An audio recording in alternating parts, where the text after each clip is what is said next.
So, on one hand, the holidays are a time of excitement, togetherness, and opportunities to make memories. But on the other hand, they can be intense, challenging, and in some cases, triggering.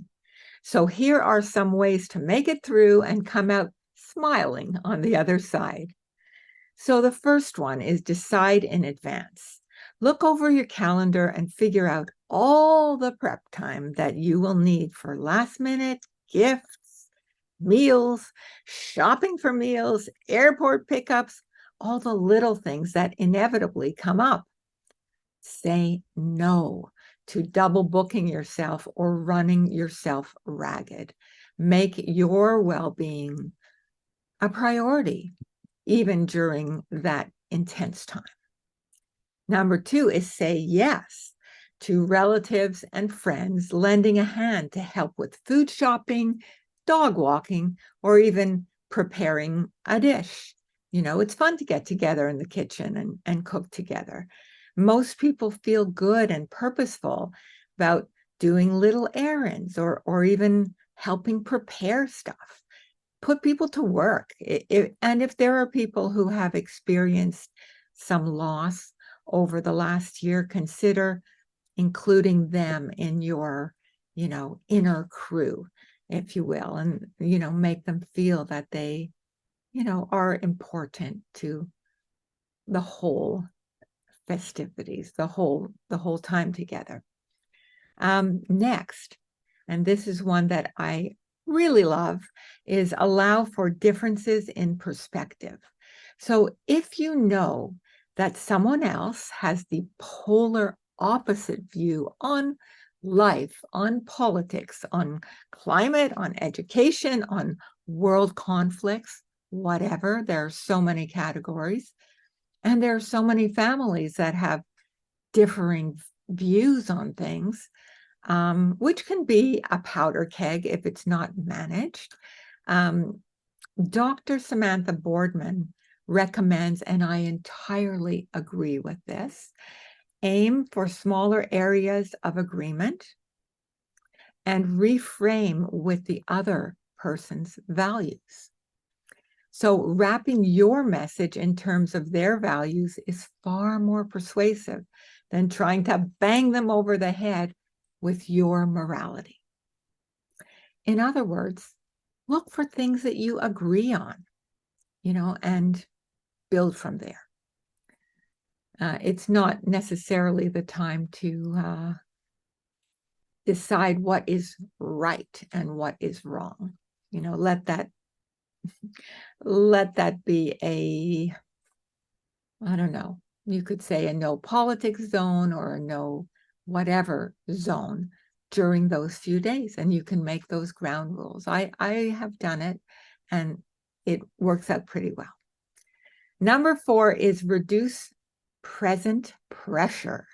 So some families go for presents rather than presents, as in gifts. They pull together what they have to support a favorite charity, or it could be 2 charities if not everyone can agree on one. Who cares, right? Don't get trapped in overspending to be nice, because you don't need the future financial burdens adding on your post-holiday worries, Decide, no, that's not going to happen. And if you talk about it in advance, you may discover that everyone is actually relieved. Number 5 is lighten up the family. When spending time together, talk about family history. Hear stories about your grandparents, if anyone remembers that. It's always interesting. And share perhaps a quality of someone in the family that you admire. The best yet is to have everyone tell the funniest story they remember about the family. You could all be rolling in your seats, laughing your heads off. Every family has those funny moments. Number 6 is put the phone down, especially before a meal. Have a basket or a box where everyone drops in their cell phones. Otherwise, you could have a group of people, at different points in the day, just sitting in the same room, all looking at their devices. You might as well be in an airport, right? It's not particularly festive, and that's a quick workaround. And finally, reserve some time for getting outside and connecting inside. When you need some quiet time, take it, whether it's 15 minutes in the morning, early in the morning when the house is quiet, or taking a walk in nature to appreciate the beauty, or just around the block to clear your head.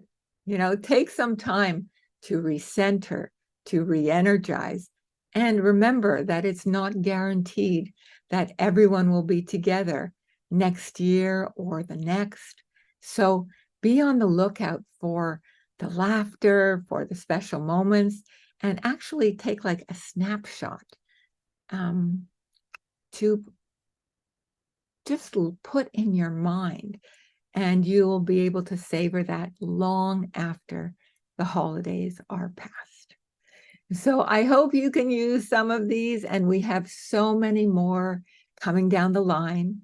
So I invite you to subscribe so you'll get all the new things that are coming your way.